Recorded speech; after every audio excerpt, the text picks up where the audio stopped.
Church के प्रभाव इसमें मध्यकाल में रोमन कैथोलिक चर्च भी पश्चिमी यूरोप में उतना ही शक्तिशाली था जितना कि सामंतवाद शक्तिशाली था। चर्च में सबसे ऊंचा स्थान पोप को प्राप्त था। उसी पृथ्वी पर इमाम सी का प्रतिनिधि माना जाता था। ये जब बाद में रोम के सम्राटों ने धीरे धीरे ईसाई धर्म स्वीकार कर लिया, अनेक बर्बर सरदार भी इस धर्म के अनुयायी हो गए, तब पोप को पश्चिमी यूरोप की ईसाई जनता का प्रमुख माना जाने लगा। ईसा की छठी शताब्दी में पोप उसी प्रकार चर्च का अध्यक्ष माना जाने लगा जैसे कि राजा अपने देशों में माने जाते थे। राजाओं की अपेक्षा पोप अधिक शक्तिशाली होते थे और वे राजाओं को अपना आदेश मानने के लिए बाध्य कर देते थे। ईसाई मठ और मठ के निवासी कि ईसाई जो धर्म है वो सिखाता था कि पृथ्वी पर मानव जीवन के अस्तित्व का अंत नहीं है।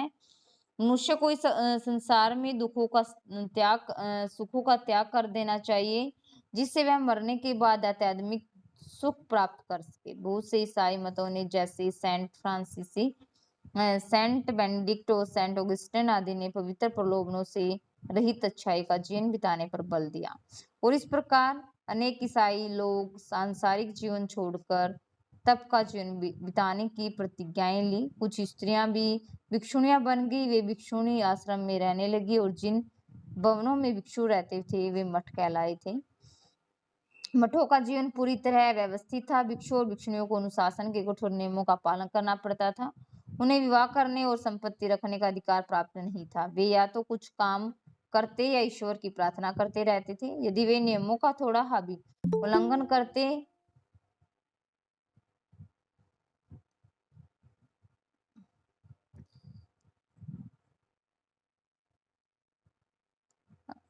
उन्हें विवाह करने और संपत्ति रखने का अधिकार प्राप्त नहीं था।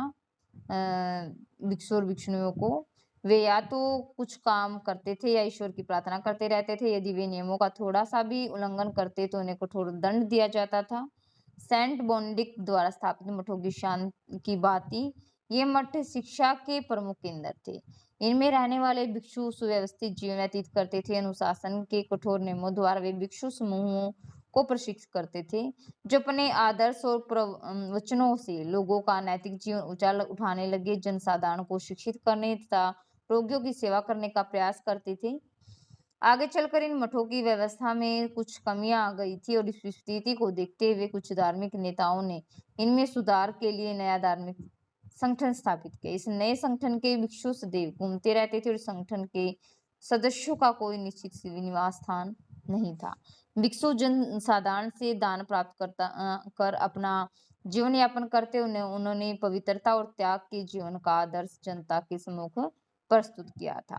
पूर्व मध्य काल में केवल चर्च ही शिक्षा प्रचार के माध्यम थे। वे ही जनता को शिक्षा देने का कार्य करते थे और माता पिता बालकों को शिक्षा प्राप्ति के लिए भेजते थे। ये पाठशालाएं पूर्व मध्य काल में समाप्त हो चुकी थी और चर्च ने शिक्षा प्रसार का जो कार्य किया वो समुद्र में जल की एक बूंद की बाती था। पर्याप्त समय तक यूरोप में केवल भिक्षु और पादरी ही शिक्षित थे। मठों में चर्च के अधिकारी विद्या का कुछ प्रसार करते थे। केवल व्याकरण, तर्कशास्त्र, अंकगणित और धर्मशास्त्र की शिक्षा दी जाती थी। यह शिक्षा केवल भिक्षु और पादरी बनने में उपयोगी हो सकती थी। शिक्षा का माध्यम लैटिन भाषा थी, उसमें केवल चर्च के अधिकारी ही पढ़ सकते थे। प्रत्येक क्षेत्र में अंधविश्वास का बोलबाला था। यदि कोई व्यक्ति तर्क के आधार पर उलट बात करता तो उसे कठोर दंड दिया जाता था और विज्ञान की प्रगति पूर्णतः रुक गई थी।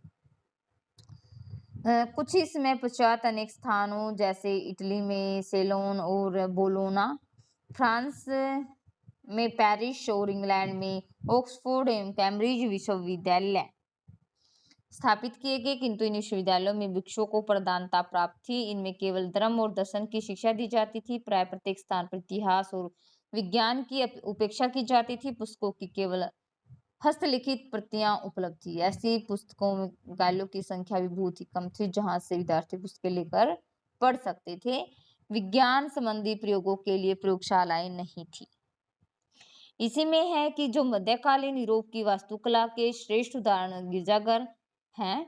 वे रोम के मंदिर जैसे बनाए गए, जैसे कि बसिलिका, जैसे कि बिजेंटियम में, इनके बीच में स्थित हॉल होते थे, जिनके दोनों ओर स्तंभों की पंक्तियां होती थी। छत गुंबदकार और दीवारें ठोस और मोटी बनाई जाती थी, जिससे वे भारी छतों का बोझ संभाल सके। इसीलिए गिरजाघरों के अंदर साधारणतया अंधेरा रहता था। इनकी निर्माण शैली सरल किंतु प्रभावपूर्ण थी। 12वीं शताब्दी के आसपास फ्रांस में एक नई वास्तु शैली का विकास हुआ। इसे गोथिक शैली के नाम से पुकारते हैं। इस शैली के भवनों में नुकीली मेहराबें होती थी और दीवारों में खिड़कियां बनाई जाती थी।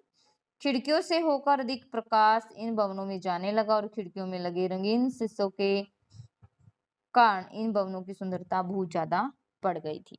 नेक्स्ट है आपका चर्च के अधिकार तथा कार्य। कि मध्य युग में चर्च ने पृथ्वी पर ईश्वर का साम्राज्य स्थापित करने के अनेक प्रभाव प्रयास किए। बेटे आवाज आ रही है मेरी क्लियर? ठीक है बेटे। चर्च के अधिकार तथा कार्य क्या थे कि जो मध्य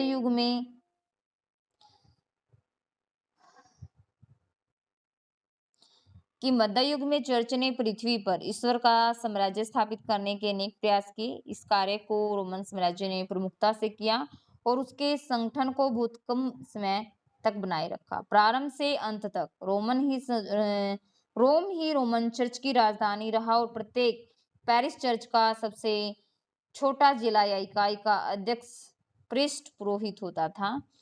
उससे ऊंचा अधिकारी बिशप होता था। बिशप उनके पेरिशों की देखभाल करता था। ये सभी एक डायोसिस के अंतर्गत होते थे। बिशप के ऊपर आर्च बिशप होता था, जिसका पद रोम के प्रांतीय राज्यपाल के बराबर होता था।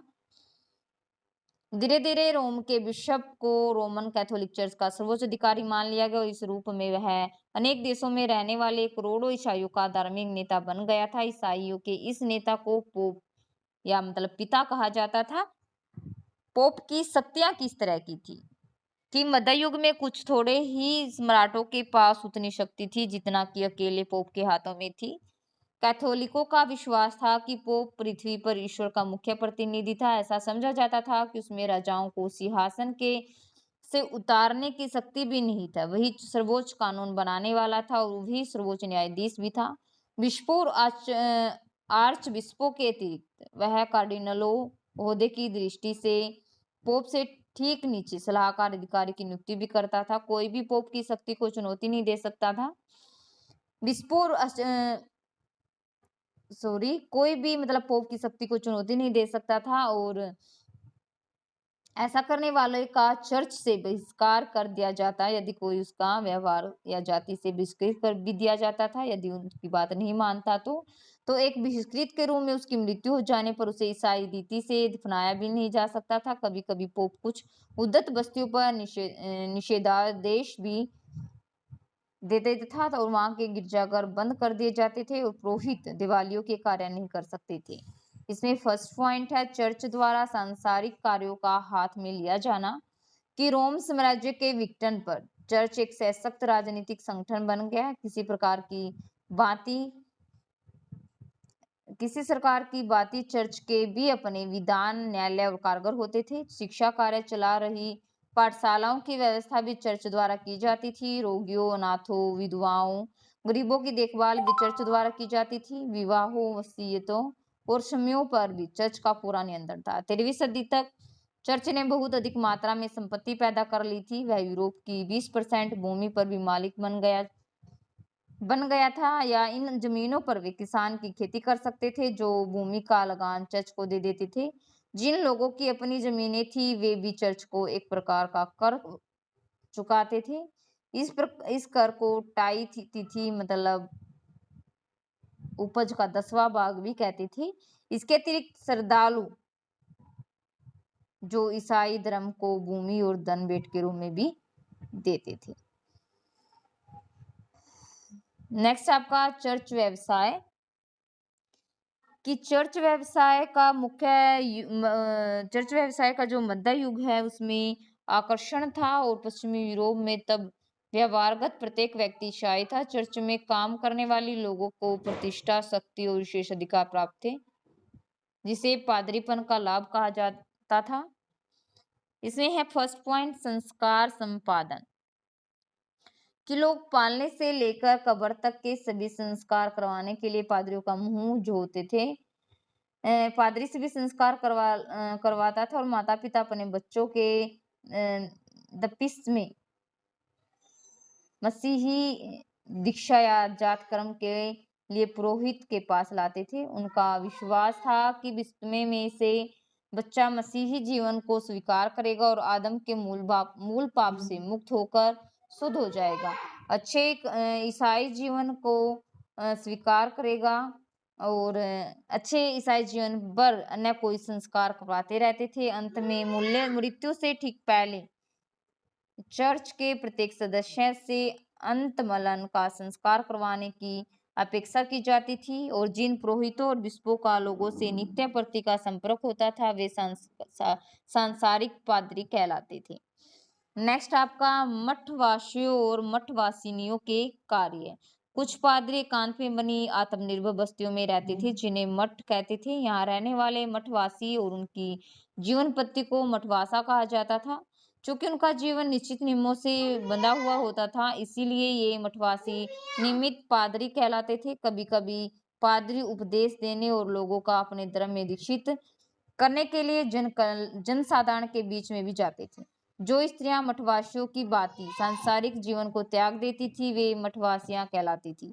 वे जिन बस्तियों में रहती थी उन्हें ननरों या कॉन्वेंट कहा जाता था।